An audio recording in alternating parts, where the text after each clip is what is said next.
নমস্কার বন্ধুরা, ঝর্ণা ঝুমা কিচেনে সবাইকে স্বাগত।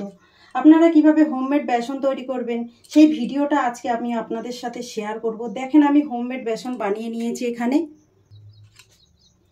বাজার থেকে যখন আমরা বেসন কিনে নিয়ে আসি সেই বেসনে কিন্তু কিছু না কিছু মিক্স করা থাকে, আর আপনি যদি ন্যাচারালভাবে ঘরে বানিয়ে নেন সেই বেসনটা কিন্তু খেতে টেস্টিও হয় আর ভালোও লাগে। তো দেখেন আমি এই বেসনটা কিভাবে তৈরি করেছি সেটাই এখন আপনাদের সাথে আমি শেয়ার করব। আর কত সুন্দর দেখেন আমি বেসনটা বানিয়ে নিয়েছি। আজ আমি ঘরে আপনাদেরকে বেসন বানিয়ে দেখাবো কিভাবে বেসনটা তৈরি করা যায়। খুব সহজে আমি বানিয়ে দেখাবো বেসন। তো বাজারে কিন্তু বেসন কিনতে গেলে দাম বেশিই নেয়। আপনি যদি ডালটা কিনে নিয়ে এসে, ডালের দাম কিন্তু একটু কম বেসনের থেকে, তো ডালটা কিনে নিয়ে এসে আপনারা কিন্তু আরামসে ঘরে বেসনটা তৈরি করতে পারেন। তা দেখেন এখানে আমি 1 কেজি ডাল নিয়ে নিয়েছি। এটা ছোলার ডাল। তাই এটাকে আমি এখন বেসন বানিয়ে নেব। আর ডালটা কিন্তু খুবই সুন্দর পরিষ্কার ডাল।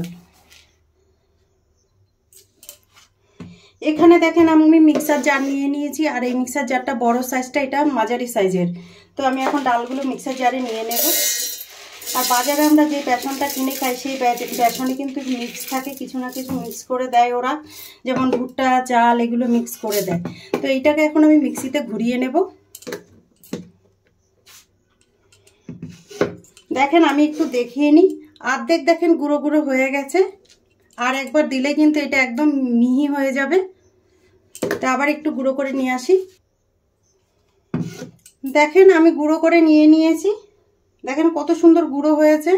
তাই এইটা আমি একটু চেলে নেব। হালকা যেগুলো দানা দানা থাকে সেইগুলো আবার আরেকবার দিলে কিন্তু পুরো গুঁড়ো হয়ে যাবে। দেখেন কতটা গুঁড়ো হয়ে গেছে। তো এইগুলো আমি একটু চেলে নেব। এখানে দেখেন আমি আটা চালনি নিয়ে নিয়েছি। এর মধ্যে দিয়ে আমি একটু চেলে নেব।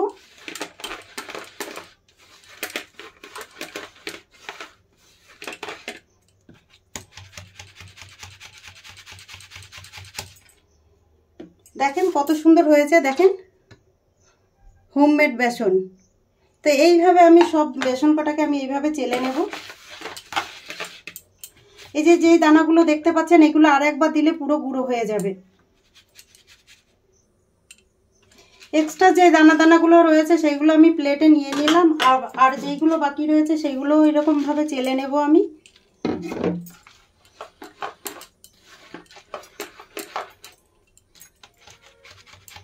দেখেন পিওর বেসন। বাজারে হলে যে বেসনগুলো থাকে সেগুলো কিন্তু মিক্স থাকে। দেখেন কত সুন্দর তৈরি হয়ে গেছে বেসন, একদম মিহি।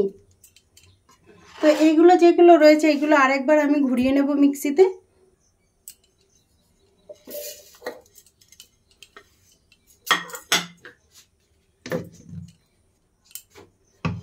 দেখেন এইগুলো আমি বেশ সুন্দর গুঁড়ো করে নিয়েছি। দিয়ে এখন এইগুলো আমি চেলে নেব। দেখেন বেসন আমি বানিয়ে নিয়েছি। আর এইগুলো এক মিক্সির জারে যতগুলো ডাল দিয়েছি ততগুলো ডালেরই কিন্তু বেসন। ওইখানে ডাল কতগুলো ডাল হবে, 250-300 এরকম ডাল হবে। তার থেকে দেখেন কতগুলো বেসন হয়েছে। আর এখানে দেখেন এখনো ডাল বেঁচে রয়েছে, এইগুলো আমি করব। তো এই বেসনের রেসিপিটা যদি আপনাদের ভালো লাগে তাহলে আমার চ্যানেলটাকে সাবস্ক্রাইব করবেন, লাইক করবেন, কমেন্ট করবেন, আর অবশ্যই শেয়ার করবেন।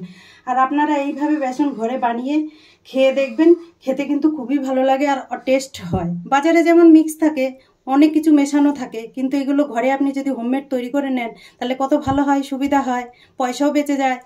তো তাহলে অনেক অনেক ধন্যবাদ।